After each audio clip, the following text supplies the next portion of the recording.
Friends, कैसे आप लोग। मेरी उम्मीद है कि आप लोग बेहतर और शानदार होंगे। तो जो आज की क्लास है वो हमने कराए हैं, इसमें चैप्टर्स लेकर आए हैं, क्योंकि जो इसे पहले की क्लास थे उसमें हम लोग जो एनटीपीसी रेलवे के जो रीजनिंग के चैप्टर्स थे उसमें सब डिस्कस कर लेते, एकदम इजी तरीके से और बेहतरीन तरीके से कर लिए थे। तो जो आज का चैप्टर है, जो आज के टॉपिक्स है, जो आज का सेशन है, इसमें जो हम लोग चैप्टर्स लेके आए बाबू, जो एनटीपीसी का 2024 का बैच है इसमें लगभग बता चुके थे, एकदम जो डिस्कस था उसमें कोई दिक्कत नहीं हुआ, बता देते लगभग 20 चैप्टर्स थे। और चैप्टर का जो पहला टॉपिक था उसका नाम था बाबू एनालॉजी, यानी कि सादृश्यता। क्या था बाबू? सादृश्यता। तो जो सादृश्यता है इसके बारे में एकदम क्लियरली और एकदम बेहतरीन तरीके से पढ़ेंगे, बेहतरीन अंदाज से पढ़ेंगे। तो चलिए देखते हैं ध्यान से हम लोग का चैप्टर्स क्या है। तो क्या है बाबू? तो देखा बता दें यहाँ पर कि हम लोग का जो चैप्टर है, क्या बाबू? चैप्टर का नाम है सादृश्यता।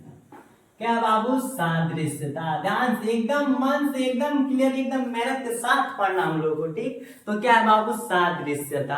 अक्सर जो इसमें क्वेश्चन आते हैं, लगभग इसमें 5 या 6 क्वेश्चन जरूर बन जाते हैं। 5 या 6 क्वेश्चन बनते ही बनते, यहाँ से आने ही आने हैं। यहाँ से कहीं 5 क्वेश्चन हम लोग को गया नहीं है, ठीक? तो देखते हैं क्या है बाबू। तो जो सादृश्यता होती है एनालॉजी, क्या बाबू? एनालॉजी होती है लॉगी। क्लियर? तो जो ये होती है इसका मतलब बता दे, एकदम कंसेप्ट बता दे। तो जो एनालॉजी होती है इसका मतलब बता दे, इसका अर्थ जो होता है बाबू, तो इसका अर्थ होता है समरूप। क्या बाबू? समान रूप बोल दे।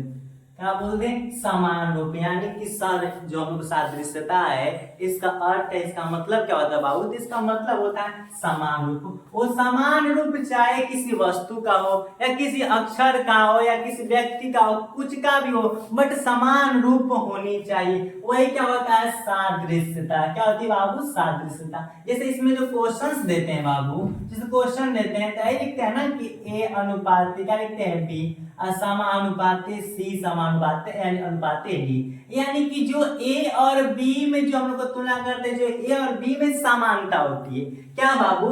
जो ए और बी में समानता होती है वही सी और डी में होनी चाहिए कि नहीं? यानी समान रूप का बात करता है। क्या करता है बाबू? समान रूप का बात करता है। तो वही बात होती है, समान रूप होना चाहिए। समान रूप या कोई अक्षर का हो या कोई अंक का हो या कोई वस्तु का हो या कोई शब्द का हो, बस क्या होना चाहिए? समान रूप होना चाहिए। ये क्या होता है बाबू? ये सादृश्यता का मतलब होता है, सादृश्यता का कहना होता है, क्या कहना होता है बाबू? कि समान रूप होना चाहिए, या वो कोई अक्षर हो या कोई अंक हो या कोई वस्तु हो या कोई शब्द हो। क्लियर? क्या बाबू? कोई शब्द हो। जैसे इसमें लिखे ना कि ए और बी में जो कंपेयर होता है वही सी और डी में भी होना चाहिए, कुछ भी एक्स्ट्रा नहीं होना चाहिए। जो सादृश्यता के रूल होते हैं, जो क्वेश्चन लगने के रूल होते हैं, लगभग कितने रूल होते हैं बाबू? तो लगभग 2 ही रूल होते हैं। इसके अनुसार इससे एक्स्ट्रा क्वेश्चंस नहीं आते। किस किस बेस पर आते हैं? तो जो पहला है बाबू, तो पहला हम आप लोग को बता ही दिए, जो हम लोग को पहला है सेम यही है कि जो चीज, जो कंपेयर, की जो समानता इन दोनों में, क्या बाबू? जो समानता ए और बी में वही समानता क्या होना चाहिए? सी और डी में होना चाहिए। जैसे कहने का मतलब एग्जांपल्स लेते हैं, जैसे लिख दिया बाबू, लिख दिया हम लोग का बकरी। क्या लिख दिया बाबू? बकरी लिख दिया। क्लियर? और अनुपाती देकर लिख दिया मेमना। क्या लिख दिया बाबू? मेमना लिख दिया। और समानुपाती देकर लिख दिया गाय। और यहाँ पर देकर पूछ दिया है यहाँ पर क्या आना चाहिए। तो जो पहला रूल है, क्या रूल है? कि जो ए और बी में कंपेयर हो, क्या बाबू? जो ए और बी में कंपेयर हो वही क्या होना चाहिए? सी और डी में होना चाहिए। तभी नहीं क्या होगा? समान रूप। बताए कि नहीं? समान रूप या अंक का हो या वस्तु का हो या शब्द का या तो अक्षर का हो। तो यहाँ पर क्या दिया है? बकरी। बकरी का संबंध मेमना, यानी कि बकरी का बच्चा ही ना होता है। क्लियर? तो जो बकरी का बच्चा होता है उसका नाम क्या होता है? मेमना होता है। यानी कि किसका संबंध है बाबू? बच्चा का है। तो अगर इसमें बकरी का बच्चा मेमना है तो सेम प्रोसेस इसमें वही होना चाहिए। गाय का बच्चा का नाम क्या होता है बाबू? तो बछड़ा होता है। क्या होता है? बछड़ा होता है। क्लियर? तो हम लोग देख लिए कि जो ए और बी में संबंध है, यानी कि जो बकरी और मेमना में संबंध है वही हम लोग का गाय और बछड़ा में। क्लियर? एक तो इस टाइप से प्रश्न आता है, और जो दूसरा टाइप होता है बाबू, क्या होता है? जो दूसरा टाइप से प्रश्न आते हैं उसमें ये कहता है कि ए और क्या हो गया बाबू? ए संबंध बी हो गया और क्या अनुपात सी संबंध डी। यानी कहने का मतलब इसमें ए का संबंध सी से होता है और सी का बी का संबंध डी से। जैसे बात आप लोग आसान से इसमें कहता है, जैसे लिख दिया, क्या लिख दिया बाबू? यहाँ पे लिख दिया बकरी। क्या लिख दिया? बकरी। और अनुपाते लिख दिया यहाँ पर हम लोग का गाय लिख दिया। क्लियर। उसके बाद लिख दिया मेमना, फिर उसके बाद क्या लिख दिया, बछड़ा लिख दिया।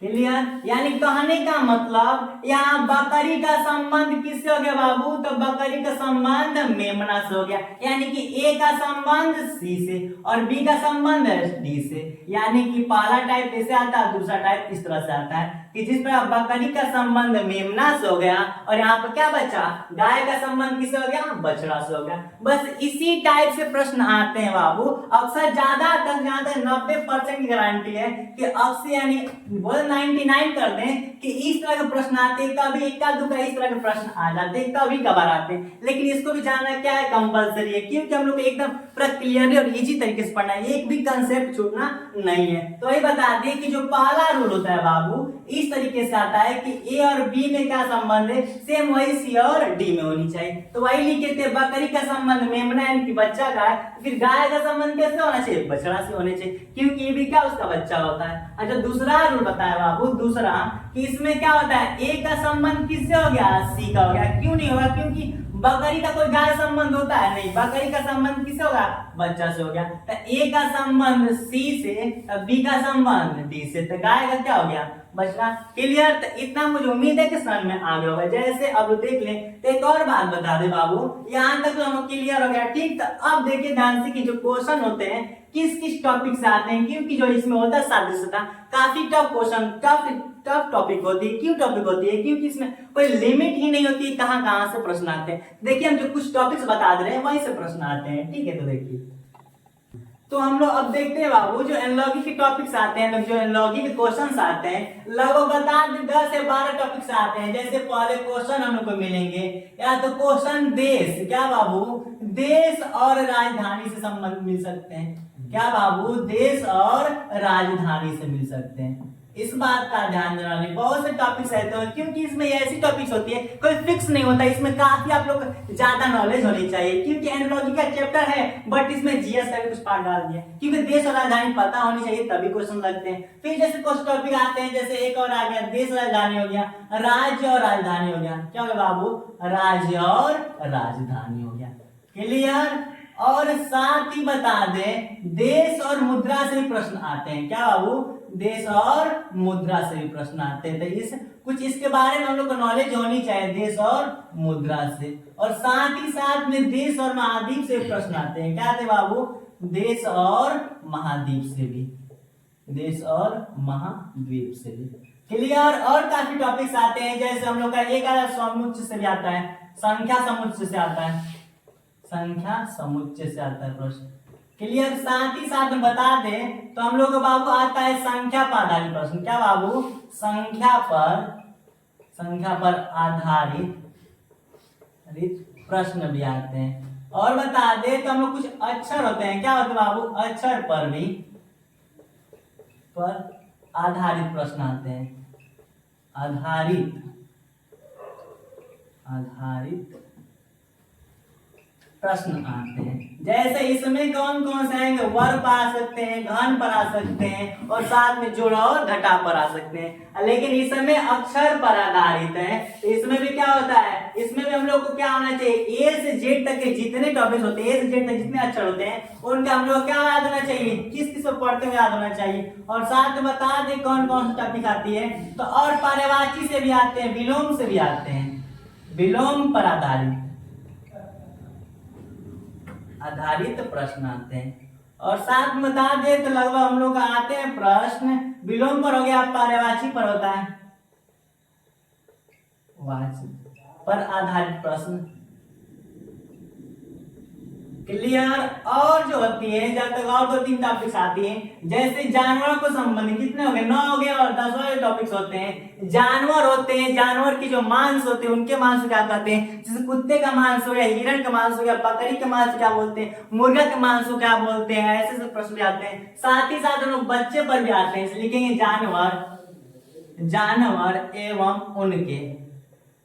उनके बच्चों पर आधारित प्रश्न आते हैं। क्लियर। और साथ ही साथ बता दें तो और क्या है बाबू, जानवर होते हैं उनके किस पर आ जाएंगे जानवर, उनके मांस पर। उनके जो मांस होते हैं मांस पर आते हैं, क्योंकि जैसे बच्चे होते हैं तो कुत्ते के बच्चों क्या बोलते हैं, मेढक के बच्चों क्या बोलते हैं, और बकरी के बच्चे क्या बोलते हैं, ऐसे प्रश्न आते हैं। और बता दें तो कुछ खोज पर आते हैं, क्या होते हैं बाबू, जैसे यंत्र और खोज पर आते हैं एवं खोज पर भी आते हैं। क्लियर है, यानी कि इतने टॉपिक्स लिख दें, साथ में एक और टॉपिक्स लिख दें जो अगला आता है, जैसे पालन पर आता है। पालन जैसे बोलते हैं मुर्गी पालन, क्या बाबू, पालन पर भी आता है, इसलिए लिखते हैं मुर्गी पालन, बकरी पालन, भेड़ पालन पर भी प्रश्न आता है। तो जहाँ तक लगभग लिख दिए 12-13 टॉपिक्स लिख दिए, इससे अधिक प्रश्न आता ही नहीं। एनालॉजी का सादृश्यता क्वेश्चन होगा। या तो हम लोग किस पर आ सकता है बाबू, या तो देश और राजधानी पर आ सकता, या तो पूछ सकता है थाईलैंड भारत न्यूजीलैंड की राजधानी का, इस पर प्रश्न बन सकता है। या तो देश जो राज्य है इसकी राजधानी बन सकता है, देश की मुद्रा बन सकता है, और कौन देश किस महाद्वीप में पड़ता है इसकी कुछ नॉलेज हम लोग को पता होनी चाहिए, क्योंकि इससे प्रश्न अक्सर बनते हैं। क्लियर, क्योंकि बच्चे समझते हैं रीजनिंग है, बट इसमें रीजनिंग ही नहीं होता है, इसमें कुछ हम लोग एक्स्ट्रा नॉलेज भी होनी चाहिए। और संख्या समुच्चय से भी प्रश्न आता है, और संख्या पर आधारित प्रश्न आता है। जैसे कुछ क्या होते हैं, कोई किसी का वर्ग होता है, कोई किसी का घन होता है, तो अब हम लोग 30-50 तक क्या होना चाहिए, वर्ग और घन याद होनी चाहिए।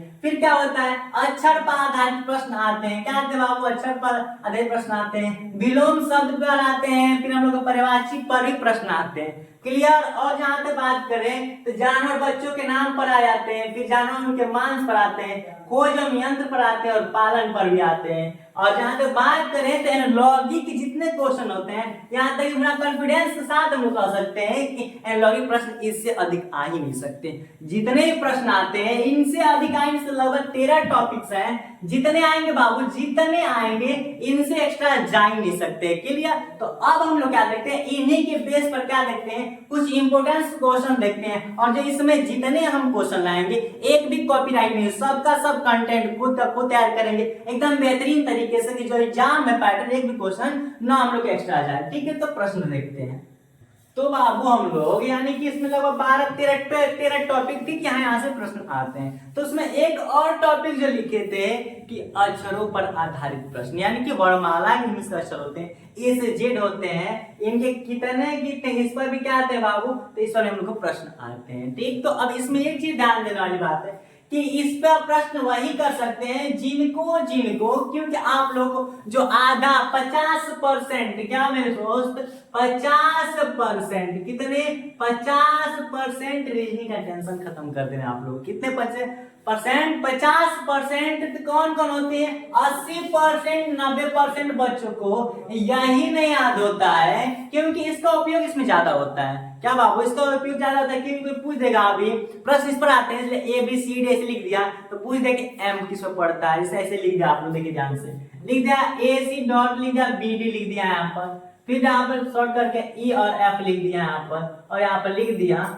यहाँ पर क्या आएगा। तो ऐसे प्रश्न काफी इसमें दिक्कत ये करने वाली बात होती है बाबू, कि इसके हम लोग का जो क्रम होता है किस पर पढ़ते हैं, ये देखने वाली बात है। तो देखिए ध्यान से, जो काफी इंपोर्टेंट फैक्ट होने वाला है, तो यही अगर ये आप लोग क्लियर हो गया तो समझिए कि 50%, कितने परसेंट साथी, तो 50% रीजनिंग का टेंशन खत्म, और साथ साथ में इसको ऑपोजिट भी याद करना होता है। तो सब एकदम ट्रिक के साथ और एक बेहतरीन अंदाज में हम आप लोग बताएंगे, ताकि कभी ए से जेड तक जितने लेटर होते हैं कभी आप लोग नहीं भूलेंगे। तो चलिए देखते हैं, तो इसको हटा देते हैं। क्लियर, यानी कि आप लोग के ए से जेड तक में 26 लेटर होते हैं, जो कि आप लोग दिक्कत नहीं होगा, तो साथ लिखते हैं। चलिए, तो पहला ABCDEFGHIJKL, और यहाँ पे लिख रहे हैं M, फिर आगे NOPQRSTUVWXYZ। क्लियर, यानी कि 26 आज सभी के सभी ट्रिक के माध्यम से याद करें, ताकि नाम ले और बोल दिए कि M, बोल दिए बाबू M बोल दिए, ताकि ये नहीं सोचना पड़े कितना पढ़े, तुरंत एकदम ट्रिक के साथ हम लोग पढ़ेंगे। तो चलिए स्टार्ट करते हैं, किसके बाबू, ट्रिक के साथ। तो हम लोग को जहां तक उम्मीद है कि ये हम लोग को पता होता है कि 1 पर पढ़ता है, B भी पता होता है 2 पढ़ता है, C भी पता होता है कि 3 पढ़ता है, D यानी कि लगभग 5 तक हम लोग कंफर्म होता है। और हम लोग को ये भी पता होता है कि हम लोग का जो y होता है ये हम लोग को 25 पड़ता है, z पड़ता है 26। यहाँ तक हम लोग जब से एबीसीडी पढ़ना स्टार्ट किए तब ये पता चल जाता है। लेकिन अभी पूछ दिया आप लोग कि बताइए एस किसे पढ़ता है, तो आप लोग क्या होगी, दिक्कत होगी। लेकिन ये दिक्कत दूर करने के लिए हम आए लेकर, ठीक है। तो देखिए ध्यान से, क्योंकि आप लोग को एक लेटर दिखाई दे रहा है, क्या दिखाई दे रहा है बाबू, लेटर एफ दिखाई दे रहा है, क्लियर। अगर हम चाहें तो अगर इसको इसमें मैच कर दें तो किसकी तरह दिखाई दे रहा है मेरे दोस्त, 6 की तरह दिखाई दे रहा है। किसकी तरह, 6 की तरह। तो जब भी अगर हम आपके सामने एफ का नाम लेंगे, क्या बाबू, एफ का नाम लेंगे, तो आपके माइंड तुरंत चले जाएगा कि सर बताया कि इसमें मिलाने के लिए। तो कितने नाम पड़ गए बाबू, तो ये कितना बन गया, 6 की तरह दिखाई देगा कि नहीं। तो याद रखिएगा कि एफ किसको पड़ता है बाबू, एफ 6 पड़ता है, क्लियर। अब जो हम लोग का जहां तक उम्मीद है एफ समझ में आ गया कि 6 पड़ता है। अब जो जी है, क्या बाबू, जी है, तो देखिए ध्यान से, अब जी को लाते हैं, किसको बाबू, जी को। तो जो जी है ऐसा ही बनता है कि नहीं सर, क्या बनता है, जी ऐसे ही बनता है। अगर हम चाहें तो जी के इतने पार्ट मिला दे, यानी क्या कर दे, हटा दे, मिटा दे, तो किसके तरह बन गया बाबू, 7 की तरह बन गया। तो इससे कंफर्म हो गया कि जो जी है किसको पड़ता है, 7 पर। अगर हम आपके सामने एफ का नाम ले तो माइंड तुरंत चले जाए कि एफ का नीचे वाला पार्ट मिला देना, 6 बन जाएगा। जी का नाम ले तुरंत माइंड में आ जाए कि इसके इतना पार्ट को हटा देना, 7 की तरह बन जाता है। तो ये किसको पड़ता है, 7 पर। अब बात आई क्या आती है बाबू, हम एच की बात आती है, एच ऐसा ही एच बना होता है। अगर इसका ऊपर वाला पार्ट मिला दे और इसके नीचे वाला पार्ट बना दे तो किसकी तरह बन गया बाबू, 8 की तरह बन गया, बने कि नहीं, 8 की तरह। तो यहाँ ध्यान देने बात है कि एच किस पड़ता है, 8 पर। अगर हम कभी या कोई भी अगर एच का नाम देगा तो आपके माइंड में तुरंत चले लगेगा कि एच ऐसे बनता है, सर बताए थे कि ऊपर वाला पार्ट और नीचे पार्ट मिलाते किसकी तरह बन गया बाबू, तो पूरा कंफर्म 8 की तरह बन गया। तो एच किसको पड़ता है बाबू, 8 पड़ता है, क्लियर। और एक शब्द आता है आई, क्या बाबू, आई। तो हम लोग क्या कहते हैं, I don't know, I know, फलान जगह, कुछ भी बोलते हैं तो आई के साथ नो का प्रयोग करते हैं, क्या बाबू, नो का प्रयोग करते हैं, KNOW, नो का प्रयोग करते हैं, नो यानी कि नो, क्लियर। तो ये चीज को ध्यान देने है कि जो आई पढ़ता है किसको पढ़ता है बाबू, नो को पढ़ता है, क्लियर। FGHI यानी कि जो 4 लेटर पढ़े क्लियर होगा। और एक लेटर आप लोग को दिखाई दे रहा है, कौन सा बाबू, जे, क्या बाबू, जे यानी कि जय, जे यानी कि जय। तो हम लोग क्या करना है इस बार, एनटीपीसी का बैच क्या करना है, इसमें एक सीट क्या करना है, फिक्स करना है। तो क्या करेंगे, सरस्वती माता कितने बार जय करेंगे बाबू, तो सरस्वती माता के हम लोग 10 बार जय करेंगे, क्या करेंगे, 10 बार जय करेंगे। यानी कि इतना बार जय करना है कि हम लोग क्या करें, जो हम लोग सरस्वती माता है एक बैच हम लोग क्या करते हैं, एक सीट फिक्स करते हैं। तो याद रखिएगा जे यानी कि जय कितने बार पढ़ते बाबू, कितने बार बोलेंगे, सरस्वती माता की जय कितने बार बोलेंगे, 10 बार। तो जय कितने बार, जे यानी कि 10, क्लियर। और जो एक लेटर दिखाई दे रहा है, क्या बाबू, एक लेटर आप लोग दिखाई दे रहा है जो के है, क्या बाबू, के है, क्लियर। तो अगर के बनाना है तो हमको कितने डंडे खींचना पड़ रहा है, एक इधर का और एक इधर का, कितने बाबू, 2 डंडे खींचना पड़ रहा है कि नहीं। तो 2 डंडे क्या बनता है, 11 बनता है। तो ये भी आप लोग को उम्मीद है कि याद आ गया होगा कि जब भी हम के का नाम लेंगे बाबू या जे का नाम लेंगे तो आपको माइंड में आ गया होगा कि जे यानी कि जय, सरस्वती माता कितने बार करना है, 10 बार जे करना है, क्लियर। और क्या करना है, के का नाम लेंगे तो पता चलेगा कि के में कितने डंडी है, 2 डंडी है, 2 डंडी से क्या बनता है, 11 बनता है। तो ये भी आप लोग कंफर्म हुआ कि के किसको पड़ता है, 11 पड़ता है, क्लियर। और एक क्या है बाबू, एल में, यानी कि हम लोग पता है कि हम लोग का भी एक समय था जब हम लोग किसमें पढ़ते थे बाबू, स्कूल में पढ़ते थे, किसमें पढ़ते थे, स्कूल में। तो लंच का टाइम याद रहता था, कितने बजे, एल फॉर क्या होगा, मान लीजिए एल फॉर लंच, लंच कितने बजे होता है, 12 बजे कंफर्म है कि मिड में होता है, क्या होता है, आफ्टरनून में होता है, दोपहर में होता है। तो ये भी याद रखना, आज से हम लोग क्या पढ़ेंगे, भूल जाएंगे कि एल फॉर लायन होता है, आज से याद रखना कि एल फॉर क्या होता है, लंच। लंच कितने बजे होता है बाबू, 12 बजे होता है, इस बात का ध्यान देना। तो लंच कितने यानी कि 12, एल कितने पड़ता है, 12, क्लियर। और एक और अक्षर आ गया जिसका नाम है एम, क्या बाबू, एम। यानी कि हम लोग ABCD ई तक तो कंफर्म था और FGHIJKL का पढ़ ले, जो ट्रिक के माध्यम से मुझे उम्मीद है समझ में आ गया होगा। अब जो एम है, क्या बाबू, एम, हम लोग बहुत पढ़े कि एम्पायर मैंगो एम्पायर मंकी, लेकिन आज की बात हम लोग एम्पायर मैंगो और मंकी नहीं पढ़ेंगे। आज पर हम लोग पढ़ेंगे आज की बात एम्पायर मिडिल। क्या होता है बाबू? Empire middle. अब मिडिल का मतलब होता है बीच में। टोटल लेटर कितने होते हैं? 26। कितना होता है बाबू? 26। और 26 का आधा 13 होता है। तो याद रखने वाली बात ये है कि अब हम आप लोग सामने कभी कोई नाम लेगा कि ये बताइए एम कितने पढ़ता है, तो याद आ जाएगा आप लोग के कि सर बताएं कि एम पार आप लोग को हम लोग क्या पढ़ना है? मिडिल पढ़ना है, न कि हम लोग को मंकी पढ़ना था। मिडिल कितने पढ़ता है? तो आप लोग याद है कि 26 अक्षर होते हैं, 26 का आधा 13, तो तुरंत याद आया कि मिडिल यानी कि 13। क्लियर? अब एम का काम खत्म, अब आता है एन। जब आप लोग को अनुभव चल जाएगा, क्या चल जाएगा बाबू? अनुभव चल जाएगा कि एम की बात क्या आता है? एन आता है। तो जब 13 पढ़ेगा तो कितने पड़ जाएगा? 14। क्लियर? अब हमको क्या करते बाबू? अब हम गए दुकान। क्या गए? दुकान।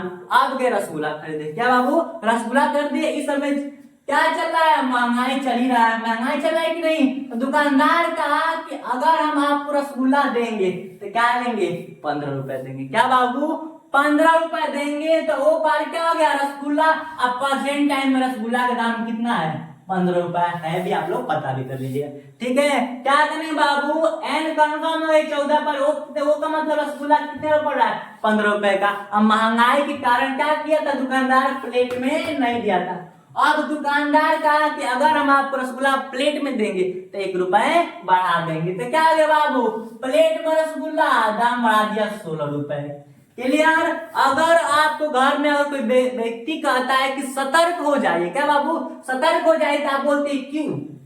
बोलते हैं कि नहीं यार? कोई बस सतर्क आप बोलते हैं क्यों? यानी कि 17, यानी कि सतर्क, यानी कि 17। 17 क्या? यानी कि सतर्क हो जाए तो क्यों, यानी क्यों किसको पढ़ता है बाबू? तो याद रखने का ट्रिक बनाया है सब कि सतर्क यानी कि 17। 17 किसको पढ़ता है बाबू? क्यों पढ़ता है, यानी कि 17 क्यों पे पढ़ता है, यानी कि जो क्यों होता है कितने में पढ़ता है? 17 पढ़ता है। क्लियर? तो यानी कि इतने आपको माध्यम सब ट्रिक याद हो गया। और बात करें आप लोगों के आर और एस पर, तो आप जिस चैनल से पढ़ रहे उसी चैनल का नाम क्या है बाबू? R S classes. तो याद रखिएगा आप कहां से पढ़ते हैं? तो आर 18 और 19 पर, यानी कहां से पढ़ते हैं बाबू? तो 18 और 19 यानी कि आर एस क्लासेस आप लोग रीजनिंग पढ़ रहे हैं। इस बात को भी क्या कीजिएगा? ध्यान दीजिएगा। ठीक? और एक होता है, अब आप लोगों को टी फॉर टाइगर पढ़े कि नहीं? अब आपको टाइगर नहीं पढ़ना है। क्यों? क्योंकि आप लोग सीनियर क्लास में आ गए, आप ग्रेजुएट कर लिए। तो अब ध्यान देना कि टी फॉर क्या होता है? 20। 20 का मतलब 20। अगर हम कभी नाम ले लें, क्या ले लें बाबू? नाम लेने की क्यों? तो आप बोले क्यों सतर्क हो जाए? क्या हुआ बाबू? क्यों सतर्क हो जाए, यानी क्यों 17। तो ऐसे याद रखिएगा कि टी फॉर 20 का मतलब 20 होता है। क्लियर? तो मुझे उम्मीद है कि यहाँ तक अभी टी तक जितने पढ़े आप लोगों को क्लियर होगा। ठीक? अब यहाँ से जितने अक्षर होते हैं, तो यू का भी आप लोग को याद करना पड़ेगा। किस होता है? इसका होता है 22 और इसका होता है 23। क्लियर? और एक्स का बता दे, एक होती है एक्सरे। क्या होती है बाबू? एक्सरे। तो लोग कहते हैं 2-4 बार से अधिक मत कराना चाहिए। कितना बार बाबू? 2 और 4 बार से अधिक नहीं कराना चाहिए। एक्स क्या होता है? 2 4 यानी कि 24 होती है। तो मुझे उम्मीद है कि ए से जेड तक का जितने आप लोग याद रखने का अंक एंड संज्ञा याद रखने का जितने भी ट्रिक बताया बाबू, तो मुझे उम्मीद है ट्रिक्स आप लोग को समझ में आ गया। यानी कि अगर अभी नाम ले रहे हैं एम, तो तुरंत आपको मन में चला कि सर बताए थे एम का मतलब मिडिल, मिडिल का मतलब 13। अब बताया कि आर, तो बताया थे सर हम लोग किस क्लास से पढ़ाते हैं? तो आर से पढ़ाते हैं, यानी कि 18। क्लियर? और उससे भी याद होता है आप लोग का नाम होगा। अगर नहीं नाम हो तो मेरा ही नाम याद करें, एस यानी कि 19। क्या बाबू? 19। किस सर से पढ़ते? तो संदीप सर से पढ़ते हैं। नाम एस यानी कि 19 से पढ़ता है। क्लियर? और बोलते आप लोग बताइए जे किस पढ़ता है? जे, तो सर बताएं कि एनटीपीसी में सेक्शन है ना 10 बार जे बोलने है। क्लियर? तो जे किस पर आता है? 10 पर आता है। तो मुझे उम्मीद है कि जो संख्या क्रम है आप लोग याद हो गया। अब इसी का आता है ऑपोजिट। ऑपोजिट से प्रश्न आते हैं, क्योंकि बताए थे अक्षर के आधार पे प्रश्न आते हैं सादृश्यता में। तो इसे बेस बहुत काफी इसमें कंपलसरी है टॉपिक्स। और चलिए इसको ऑपोजिट देख लेते हैं। चलिए तो देखते हैं। तो हम लोग इतना समझ में आ गया। मुझे उम्मीद है कि आप लोग वीडियो पसंद आई होगी। तो हम लोग जो टाइम है पूरा कंप्लीट हुआ। जो अगली क्लास चलने वाली है, तो जो अगला सेशन पढ़ने वाले, जो अपोजिट पढ़ने वाले लोग नेक्स्ट वीडियो में पढ़ेंगे। तो मुझे उम्मीद है कि आप लोग वीडियो समझ में आया होगा। वीडियो पसंद आई तो सब्सक्राइब कीजिए, बेल आइकन दबाना भूलिए और ज्यादा कमेंट कीजिए, क्योंकि कमेंट ही मुझे उत्साह बढ़ाते हैं आगे पढ़ने के लिए। तो थैंक्स फॉर वॉचिंग। मिलते हैं नेक्स्ट वीडियो में।